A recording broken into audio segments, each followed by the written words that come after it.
Hello, I'm David Clarke from the Department of Journalism, Sheffield Hallam University. I'm the consultant to the National Archives for the ongoing release of the Ministry of Defence's UFO files. This is the fourth instalment of files transferred from the MOD. They are available to download from the National Archives' dedicated website, nationalarchives.gov.uk/UFOs. There are 14 files in all. They contain just over 4,000 pages of material spanning 15 years between 1981 and 1996. Amongst the collection are detailed files covering specific UFO reports. There are files on UFO correspondence, and there is also a file on parliamentary questions and inquiries. The series of files covering UFO reports cover the period between January 1993 and August 1996.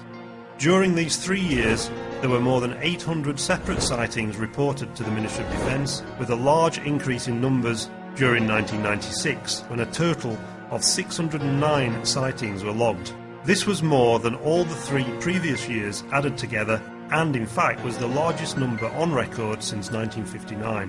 The large increase in numbers reported during 1996 may reflect increased public awareness of UFOs and aliens due to the popularity of the TV series The X-Files, which was showing on British TV at the time, and the release of the movie Independence Day. Two of the most interesting files in this release concern the Rendlesham Incident that took place in Suffolk in December 1980. Rendlesham is undoubtedly Britain's best-known UFO incident, and it has become known as Britain's Roswell. The sighting involves mysterious lights that were seen in the forest outside the perimeter fence at RAF Woodbridge in Suffolk during the Christmas holidays of 1980. These were seen by American airmen who were stationed at the base. They claimed they'd seen a UFO landing in the forest, and they went to investigate and found traces on the trees, on the ground, and also mysterious radiation readings. A summary of these events was written up in January 1981 in a famous memo that was sent to the Ministry of Defence by Lieutenant Colonel Charles Holt, who was the American Deputy Base Commander. Holt himself had actually seen one of these UFOs in the forest. Now, Holt's memo opens one of these files, and this then largely consists of correspondence between the Ministry and members of the public who wrote in about the case between 1983 and 1995. The file also shows that the MOD were unable to explain this incident, but they decided it was of no defence significance, mainly because no unidentified objects had been detected on radar at the time. A second file contains the MOD's final position statement on the Rendlesham Incident. This was written for the Defence Minister, Lord David Clarke, in 1995. It says, "We think it's highly unlikely that any violation of UK airspace would be heralded by such a display of lights. I think it equally unlikely that any reconnaissance or spying activity would be announced in this way." But Lord Hill Norton, who was a former Chief of Defence Staff, was unconvinced by the official statements on the case. He believed the Rendlesham Forest UFO incident was a potential banana skin looming for the MOD. In a letter he wrote to the Defence Minister Michael Heseltine in 1985, he said, "If the USAF report is accurate, there is evidence that British airspace and territory are vulnerable to unwarranted intrusion to a disturbing degree. If, on the other hand, Colonel Holt's report must be dismissed, then we have evidence, no less disturbing, I suggest, that a sizable number of USAF personnel at an important base in British territory are capable of serious misperception, the consequences of which might be grave in military terms." Responding to another letter about the incident, Michael Heseltine said, "I can assure you there is not a grain of truth in the allegation that there has been a cover-up about alleged UFO sightings, including Rendlesham." Another important UFO story covered by these files is the wave of sightings that happened in Belgium during 1989 and 1990. The MOD papers reveal how in March 1990 the Belgian Air Force received many reports of brightly lit triangular-shaped flying objects. These had been seen late at night by police officers and many other witnesses.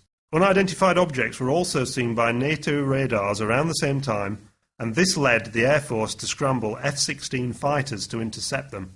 In a statement sent to the British Ministry of Defence in June 1994, General Wilfred de Bruer, Chief of Operations at the Belgian Air Staff, confirmed that F-16 pilots had obtained lock-ons with their airborne radars, but were unable to explain what had caused these phenomena.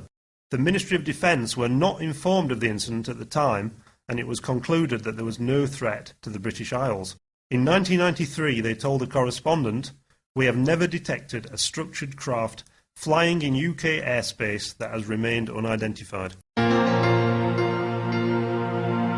The UFO report files for 1993 and 1994 contain many sightings and accounts of sightings of a brightly illuminated oval object that was seen over London and many other parts of southern England. The MOD looked into these sightings and they discovered that most of them had been caused by an advertising airship that was launching the Ford Mondeo. The airship was even seen by the Ministry of Defence's UFO desk officer at the time. The files contain many accounts and sketches of these UFOs, and some of the drawings depict saucer-shaped UFOs similar to those that can be seen in 1950s science fiction movies like The Day the Earth Stood Still. There's also quite an interesting account from a lady in Harrow, Middlesex, who was driving home one night with her 13-year-old daughter, and they both saw a mysterious circular object brightly lit hovering over the road. The mum's account says that first she thought it was a plane, then she thought it was the airship, but she'd seen the airship before, and then she described it as being a spacecraft. And she says in her account that she felt so calm and lovely, I just wanted to follow it. One entire file is devoted to a flap of UFO sightings over the South and Midlands of England that happened in the early hours of the 30th and the 31st of March 1993. Bright lights were seen by police officers and military witnesses, including a police patrol at RAF Cosford near Wolverhampton. As a result of that sighting, this incident has become known as the Cosford Incident. In fact, during a 6-hour period that night, there were between 20 and 30 sightings reported to the Ministry of Defence across the south and west of the British Isles. On receiving these incidents, the Ministry of Defence's UFO desk became so concerned that they asked the RAF to replay the radar tapes for that particular night. When they looked again at these radar tapes, they found that nothing unusual had been detected, and soon afterwards it emerged that the majority of the sightings had been caused by the re-entry into Earth's atmosphere of a Russian rocket that had launched a Cosmos satellite into orbit. So, at the end of the day, this was one UFO that eventually became an IFO. That's an identified flying object. One of the strangest UFO stories in these files was an attempted abduction by aliens, reported to the Ministry of Defence by police in Staffordshire. What occurred is best described in the police statement sent to the Ministry of Defence, which follows. Both youths tried to convey what had allegedly happened to them. They stated that whilst walking up the Rugeley Road, they had both experienced an intense heat. Their skin turned a glowing red. They then stated that they saw a darkish silver, inverted saucer-shaped object in a field, which was glowing red beneath. The object was about 4 houses high in the sky and about 40 foot away from them. They then, reluctantly, went on to state that a voice which came from a lemon-like head, which appeared beneath the machine, said, "We want you, come with us." Both appeared upset and shocked, and as it was increasingly difficult to obtain detailed information from them, they were told to go home and write an account of what they thought they had experienced. A couple of days later, the police returned to the field where the UFO was said to have landed. All they could find was a farmer who was spraying his crops. He said he'd seen nothing unusual. Another very weird UFO was reported to the Ministry of Defence by Cheshire Police during July 1996. This is one of the few cases where there appears to be some form of physical evidence left at the scene by an unidentified flying object. A report sent to the MOD describes how a young man was returning home late one night when he saw a strange light hovering above a cemetery near Widnes in Cheshire. As he watched, he saw beams of light projected onto the ground and reported hearing a scary noise like cats wailing. He also saw smoke rising from the spot where the beams of light struck the ground. He returned home and told his father about what he'd seen. His father contacted the police, and a police car was sent to the scene. A statement by the police officer said that when he arrived at the scene, he found a hole burned in a railway sleeper in the cemetery that was still smouldering. The files also contain information on the Bonnybridge UFO flap in Scotland. Bonnybridge is a small town between Glasgow and Edinburgh that often featured in the national press during 1994 and 1995 as Britain's hotspot for UFO sightings. It was claimed that there had been more than 3,000 separate reports from that area. In 1995, a local councillor wrote to the then Prime Minister John Major asking for an inquiry into the sightings, and he later tried to twin the town with Roswell in New Mexico.